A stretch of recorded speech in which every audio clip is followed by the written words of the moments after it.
नमस्कार, स्वागत है आप सभी का। आप देख रहे हैं इंडिया डेली। मैं हूं आपके साथ नैना यादव और लेकर हाजिर हूं हमारा खास शो हिस्ट्री शीटर। जब अभिशाप बन जाए संघर्ष और संघर्ष बन जाए कहानी, तब जन्म लेती है वीरता। हिस्ट्री शीटर में आज एक ऐसी महिला की कहानी जिसने जन्म से जंगल तक के रास्तों तक को और फिर न्याय और पहचान की तलाश तक का मुश्किलों भरा सफर तय किया। एक नाम जो जंगल के अंधेरे में दहशत बन गया और फिर समाज के सामने सवालों के साथ में उभरा। बवाइन गांव की वो लड़की जिसे 13 साल की उम्र में भाग्य ने जंगलों की दुनिया में खींच लिया और फिर वो बनी बीहड़ की सुंदरी और खुद उसने बनाई अपनी पहचान। डकैत से बंदूक क्वीन, फिर बिग बॉस का मशहूर चेहरा। चंबल की बीहड़ घाटियों से निकली ये कहानी सिर्फ संघर्ष की नहीं बल्कि बदलाव और पुनर्निर्माण की भी कहानी है। ये वो कहानी है जो दिखाती है कि इंसान का भाग्य कैसे बदल सकता है और डकैत भी मुख्य धारा में जीवन जी सकता है।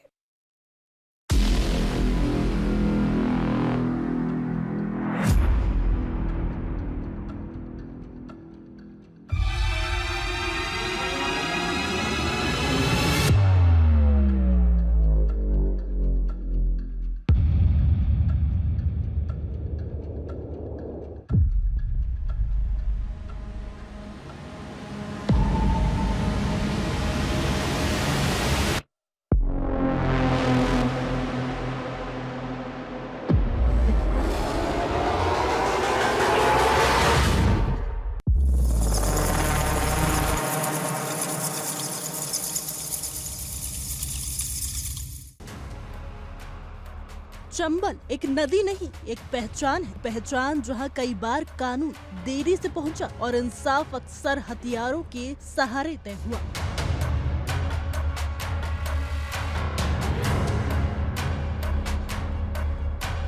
इन बीहड़ों ने कई नाम पैदा किए, कुछ नायक बने, कुछ खलनायक और कुछ इतिहास के सवाल जिनका जवाब आज भी तलाशा जा रहा है।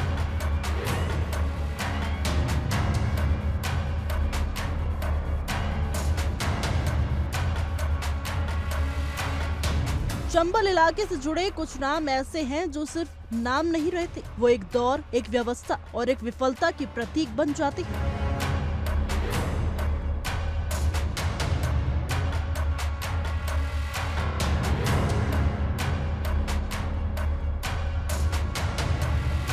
सीमा परियार उन्हीं में से एक ऐसा ही नाम है। किसी के लिए वो एक खतरनाक डाकू थी, किसी के लिए हालात की मारी हुई महिला और किसी के लिए एक चेतावनी की।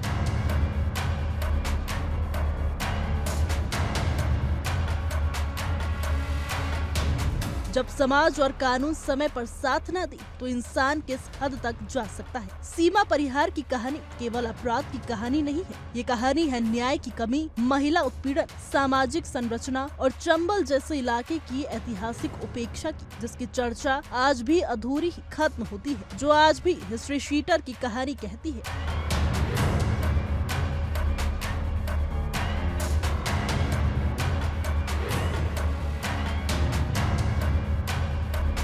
इंडिया डेली के इस खास कार्यक्रम हिस्ट्री शीटर में आज हम बात कर रहे हैं सीमा परिहार की, जिसकी जिंदगी को लोग भले ही खुली किताब समझते हों, लेकिन कुछ पन्ने आज भी रोशनी की कमी के चलते पलटने बाकी हैं।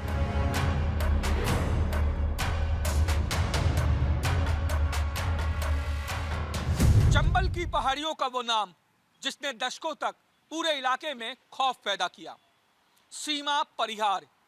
करीब 18 सालों तक ये डकैत महिला पूरे इलाके में सक्रिय रही। इसके गिरोह ने डकैती और अपहरण समेत तमाम दूसरे संगीन अपराधों को अंजाम दिया। लेकिन ये महज एक अपराध की कहानी नहीं, बल्कि 13 साल की उम्र में अपहरण से शुरू हुए उस सफर से है जिसने एक मासूम बच्ची को कुख्यात डकैत बना दिया। समय बीतता गया और सीमा परिहार ने पुलिस के सामने आत्मसमर्पण कर दिया और सलाखों के पीछे पहुंच गई।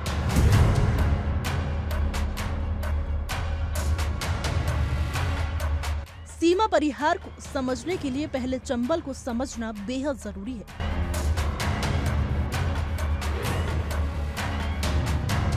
चंबल कोई सामान्य इलाका नहीं रहा। बेहड़ों से भरा ये इलाका जमींदारी, शोषण, जातिगत अत्याचार, पुलिस और प्रशासन की कमजोर मौजूदगी और निजी बदले की संस्कृति की गवाह रहा है।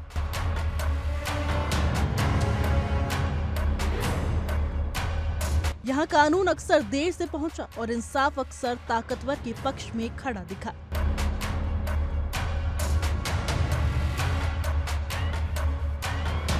ऐसे माहौल में डकैत केवल अपराधी नहीं बने, बल्कि कई बार वो व्यवस्था के खिलाफ खड़े प्रतीक भी माने गए।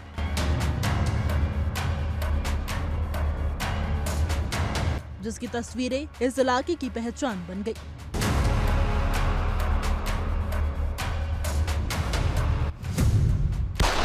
सीमा परिहार का जन्म एक सामान्य ग्रामीण परिवार में हुआ।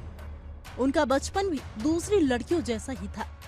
सीमित संसाधन, पारिवारिक जिम्मेदारियां और एक तयशुदा सामाजिक भूमिका। जिस जमाने की हम बात कर रहे हैं, उस जमाने में चंबल के समाज में लड़की होना ही कई बार संघर्ष की शुरुआत होता है। सीमा भी उसी सामाजिक संरचना का हिस्सा थी जहां महिलाओं की आवाज सीमित थी, सम्मान पुरुष प्रधान परिभाषाओं में बंधा था और अन्याय सह लेना संस्कार माना जाता था।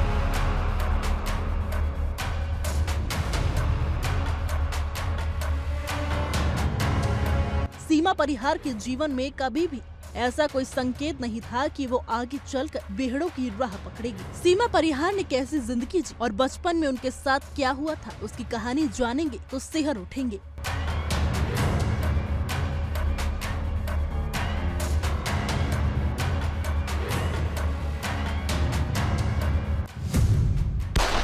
साल 1983 में उत्तर प्रदेश के उनके गांव बवाइन से डकैत लालराम और कुसुमा नियन ने उनका अपहरण कर लिया। सीमा उस समय 13 साल की थी जब डकैतों का गैंग उनका अपहरण कर घसीटते हुए चंबल ले गया। वहां जाने पर सीमा परिहार को पता चला कि उनका किडनैप कर लिया गया है, जिसके बाद छोटी सी सीमा का लगातार रेप किया जाता रहा। 13 साल की बच्ची के साथ लगातार गैंगरेप। ऐसे में सीमा पर उस समय क्या बीती होगी, इसका अंदाजा भी नहीं लगाया जा सकता।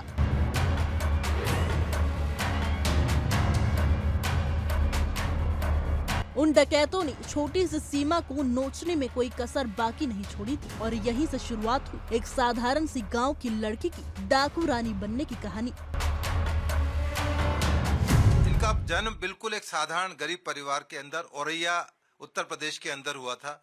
बहुत ही गरीब परिवार की रहने वाली थी। उन्होंने सोचा नहीं था उनका जीवन एक दिन अचानक इतना तेजी से मोड़ लेगा कि सब कुछ दुनिया में बदल जाएगी।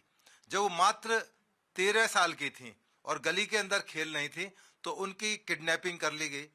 किडनैपिंग करने के बाद में उनको जंगल ले जाया गया। जिस तरह से कंटिन्यूसली उसके साथ में रेप किया गया छोटी अवस्था में, तो उसके लिए एक जिस तरह से फूलन देवी ने भी इस तरह से एक रिवेंज लिया, तो उसी तरह एक रिवेंज की कहानी है कि किस तरह से वो निर्भय गुजर के संपर्क में आई और उन्होंने निर्भय गुजर के साथ में अपना जीवन बिताना ज्यादा बेहतर समझा और उन्होंने लाला राम को छोड़कर निर्भय गुजर से शादी कर ली। हालांकि वो शादी बहुत लंबी नहीं चली क्योंकि निर्भय गुजर भी वही सारे काम करता था जो एक डकैत करते हैं।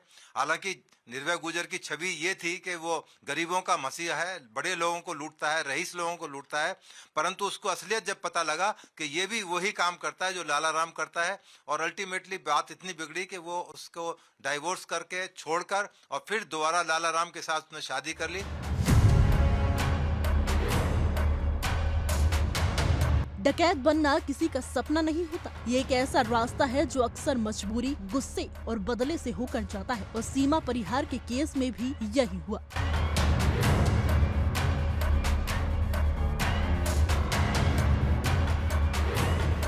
सीमा के लिए भी बेहड़ों का रास्ता सुरक्षा का भ्रम, बदले की भावना और ताकत हासिल करने का जरिया बन गया। बेहड़ों में पहुंचने का मतलब था कानून से बाहर निकल जाना, लेकिन सीमा के मन में शायद यही सवाल था, जब कानून ने मुझे नहीं बचाया तो मैं उसके भीतर क्यों रहूं?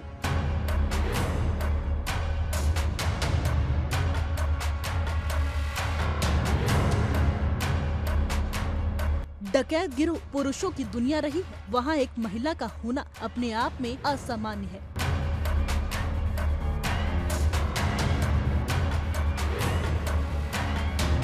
सीमा को वहाँ खुद को साबित करना पड़ा, लगातार खतरे में रहना पड़ा और पुरुषों के बीच अपनी जगह बनानी पड़ी।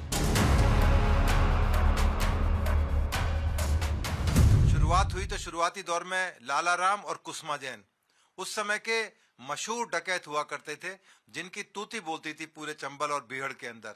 ऐसे समय में उनके साथ जुड़ना उसके लिए एक बहुत बड़ी बात थी और धीरे धीरे वो उनका नाम चमक गया। और उसी टाइम पर एक और राइवल ग्रुप था जो निर्भय सिंह गुर्जर, उनके साथ में भी उसकी नजदीकियां आई और एक समय ऐसा आया कि निर्भय सिंह गुर्जर के साथ उन्होंने शादी कर ली। शादी के बाद में क्योंकि निर्भय सिंह गुर्जर का रहन सहन, तरीका, वारदात करना बिल्कुल अलग था और बहुत गुस्से वाले और बड़े शैतान नोटोरियस टाइप के क्रिमिनल थे, तो ये शादी बहुत लंबे समय तक नहीं चल पाई। और फिर दोबारा जीवन में एक टर्निंग पॉइंट आया और जहां से उन्होंने अपने 10वीं जीवन की शुरुआत की थी उसी जगह जाकर शुरू हुआ। फिर लाला राम के गैंग में चली गई और लाला राम से उन्होंने पुनः शादी कर दी। ये जीवन फिल्मों जैसा रोमांचक नहीं था। ये जीवन था लगातार डर, भूख, नींद की कमी और हर पल मुठभेड़ की आशंका। और इसी से जूझते हुए सीमा परिहार एक आम महिला से बन गई दस्यु सुंदरी।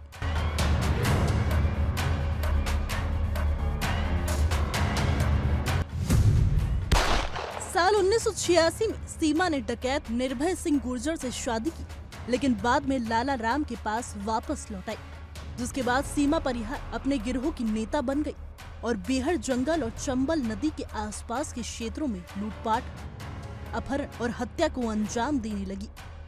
सीमा पर 70 लोगों की हत्या, 200 लोगों का अपहरण और 30 घरों को लूटने का आरोप था।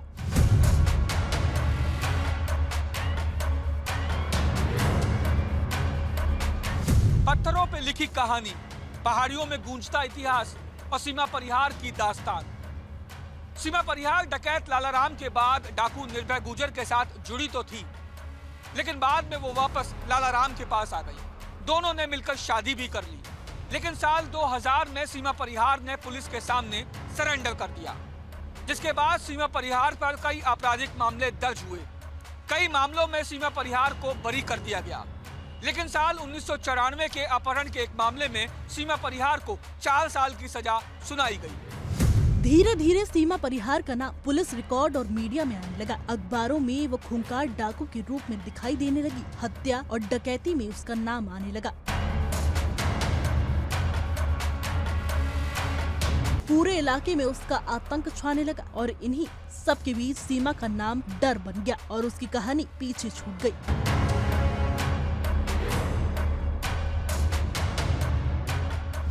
और वो धीरे धीरे एक दस्यु सुंदरी के रूप में उनका जन्म हुआ और उनको धीरे धीरे हथियार की ट्रेनिंग हुई, डकैतों के बारे में, डकैती के बारे में और उन तमाम चीजों की जानकारी होने लगी कि कैसे जंगल का जीवन होता है, जंगल में कैसे रहा जाता है। सबसे पहले जब वो 13 साल की थी तो उसको शुरू में प्रशिक्षण दिया गया, क्योंकि जो निर्भय था वो AK-47 जैसे आधुनिक हथियारों से लैस रहता था। तो जब वो पहली बार लाला राम के साथ आई तो लाला राम ने उसको प्रेरित किया कि आपको किस तरह से गन डाउन करना है। तो एक गांव में वो डकैती करने गए हुए थे, डकैती में उसको कहा गया कि आप इस तरह से इसको राइफल को चलाइए। उसी अंदाज में उसने उस गाँव के प्रधान के ऊपर गोली चलाई और प्रधान की उस गोली से मौत हो गई। हालांकि गवाही देने वाला कोई नहीं था, उस केस में कुछ नहीं हुआ, मात्र 0 रहा, FIR हुई, कोई अरेस्ट नहीं।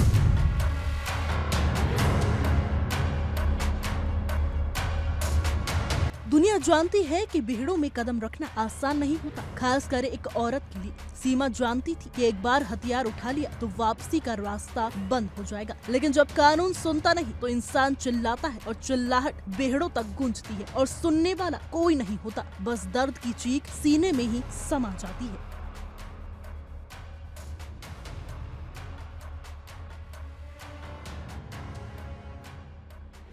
इतिहास कभी चुप नहीं रहता, बस सुनने वाला चाहिए।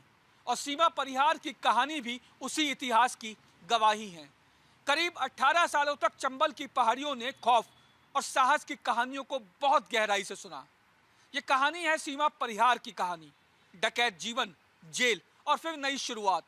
ये कहानी है साहस और बदलाव की। 2 दशकों तक लाला राम के गैंग के साथ रहने के बाद सीमा परिहार दस्यु सम्राट निर्भय गुर्जर के साथ जुड़ गई और दोनों ने मिलकर बीहड़ों में जमकर आतंक मचाया। अखबारों की सुर्खियां चीख रही थी। फ्रंट पेज पर लिखा जा रहा था डाकू सीमा परिहार, कभी अपहरण, कभी पुलिस मुठभेड़, तो कभी फिरौती की खबरें। लेकिन सवाल अभी भी वही है कि सीमा के संस्कार की एक कहानी,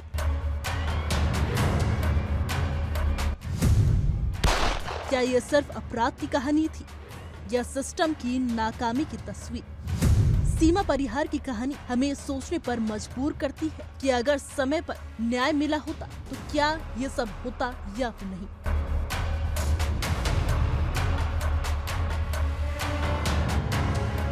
और उनका लगभग 200 अपराधों से इस गैंग का संबंध रहा। उसमें डकैती, मर्डर, रॉबरी और तमाम वो चीजें जो अपराध के इतिहास को बहुत आगे लेकर जाती हैं, उसमें इनका नाम भी जुड़ा रहा। बहुत सारे मुकदमों में इनके नाम बाई नेम FIR हुई, ट्रायल हुए, तमाम तरह की चीजें हुई और उनको सजा भी हुई कुछ केसों के अंदर। परंतु चूंकि दस्युओं जो डकैत होते हैं या इस लाइन में होते हैं, सबसे बड़ी दिक्कत जो पुलिस को और अदालतों को आती है कि उनके खिलाफ कोई गवाही देने नहीं आता। इसी वजह से जो उनका पुराना मामला था जिसमें उनको 2024 में सजा हुई, वो उसमें 30 साल लग गए। जैसे जैसे पुलिस का दबाव बढ़ा, सीमा का जीवन और सीमित होता गया। बेहड़ों में हर दिन भागता हुआ निकलता था, कोई स्थिरता नहीं थी, कोई भविष्य नहीं दिखता था। ये वो दौर था जब कई डाकू या तो मारे गए या आत्मसमर्पण की ओर बढ़े।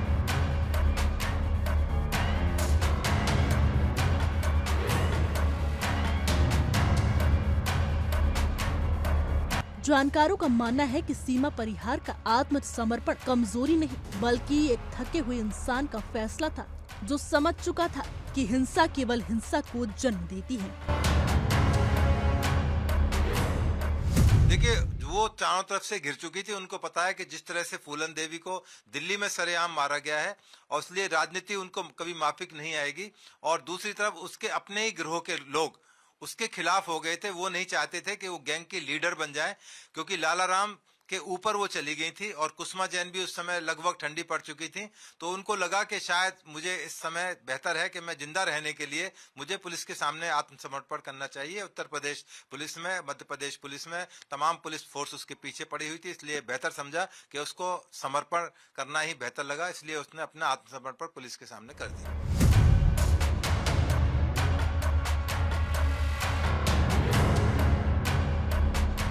फूलन देवी के नक्शे कदम पर चलने का दावा करने वाली सीमा परिहार अपने अतीत के बारे में बहुत कुछ खुलकर बताती है। उनका कहना है कि मैं डकैत थी तो इसमें मेरा कोई कसूर नहीं था। जब मैं छोटी थी तो वो लोग मुझे उठा कर ले गए। जब मैं 15 साल की थी तब बंदूक चलाना सीखी थी और उसके बाद 18 साल तक डाकुओं ने मुझे अपनी हिरासत में रखा।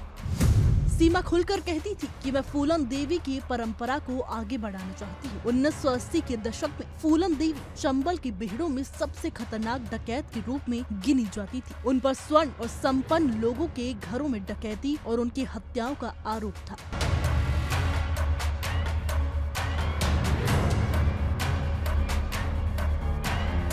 चंबल के बेहड़ों में रहते हुए सीमा परिहार ने भी वही सब किया जो दस्यु सुंदरी फूलन देवी ने किया था।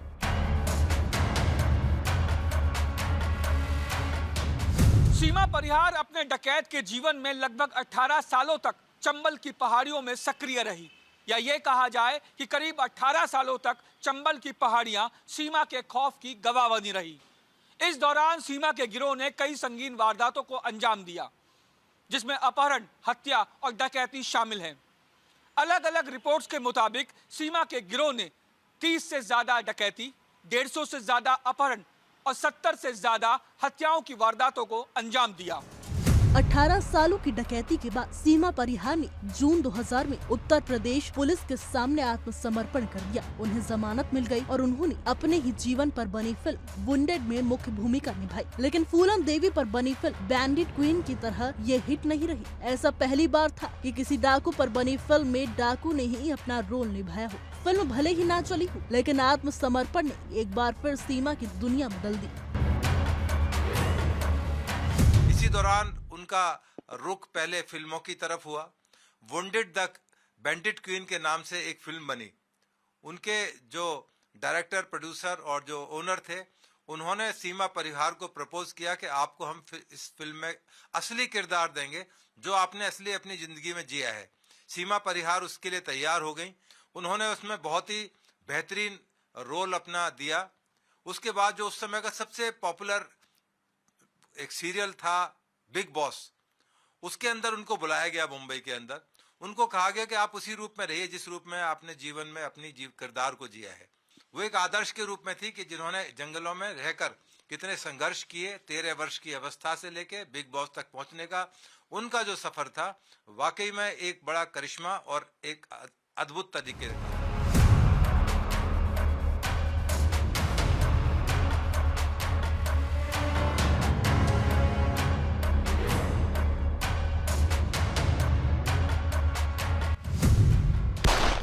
सीमा परिहार ने 2002 में हुए विधानसभा चुनाव में शिवसेना को सपोर्ट किया और फिर 2006 में इंडियन जस्टिस पार्टी से जुड़ गई।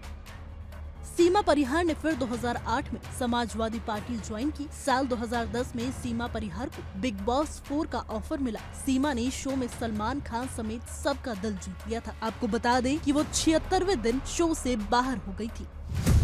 बिग बॉस में भाग लेने के 1 साल बाद सीमा परिहार को 2011 में नेशनल करप्शन इरेडिकेशन काउंसिल के महिला आयोग का अध्यक्ष बना दिया गया।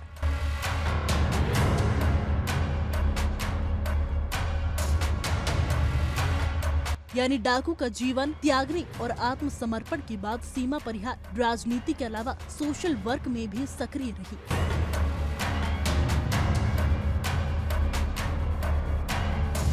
दौरान उनको लगा कि अब उनको राजनीति में भी अपने हाथ आजमाना चाहिए, तो उन्होंने शुरू में समाजवादी पार्टी ज्वाइन की, उसके बाद आरजेडी में गई और तमाम पॉलिटिकल पार्टी शिवसेना के साथ उनके संबंध रहे।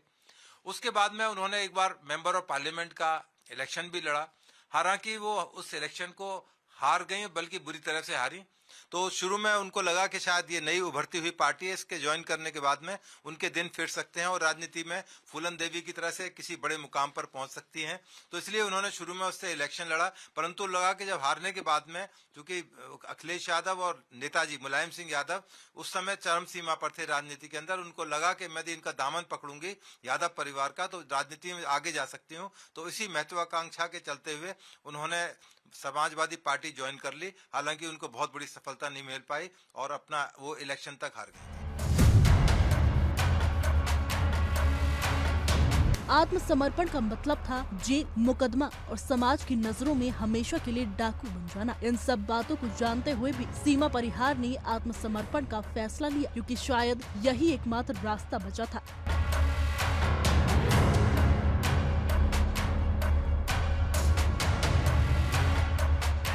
जेल बेहड़ों से अलग थी, लेकिन आसान नहीं थी। यहाँ आत्ममंथन का समय था, बीते फैसलों की समीक्षा थी और सबसे बड़ी बात पछतावे की चुप्पी थी।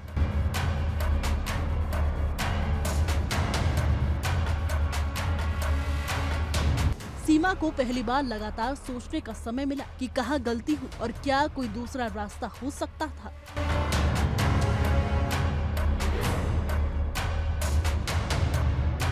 हर बगावत का अंत गोली से नहीं होता।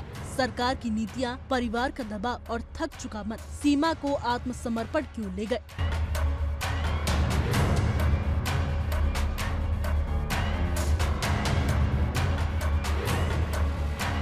बेहड़ों से निकलकर सीधा कानून के सामने खड़े होना ये सबसे बड़ा साहस था।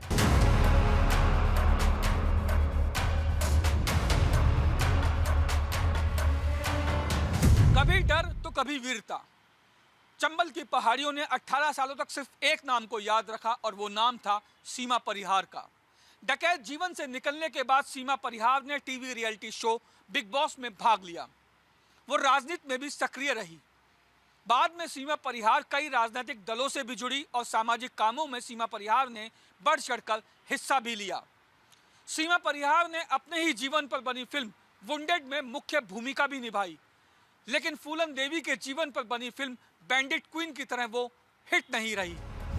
सीमा परिहार का नाम हमेशा डाकू के साथ जोड़ा गया, क्योंकि बेहड़ों में रहते हुए सीमा ने जो काम किए उन्हें माफ नहीं किया जा सकता।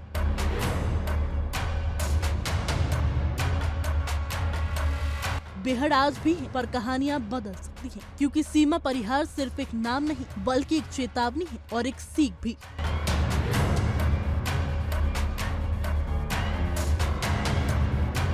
सीमा परिहार सिर्फ एक नाम नहीं है, वो एक सवाल है। सवाल ये है कि क्या हम हालात बदलेंगे या हर बार एक नई सीमा को बेहड़ों की ओर धकेलते रहेंगे।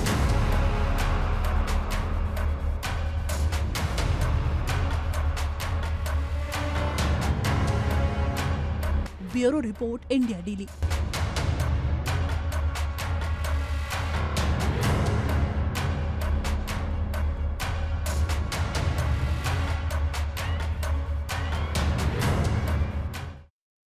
सीमा परिहार की कहानी हमें यही सिखाती है कि हालात चाहे कितने भी अंधेरे में क्यों ना हो, इंसान अगर ठान ले तो खुद अपनी तकदीर लिख सकता है।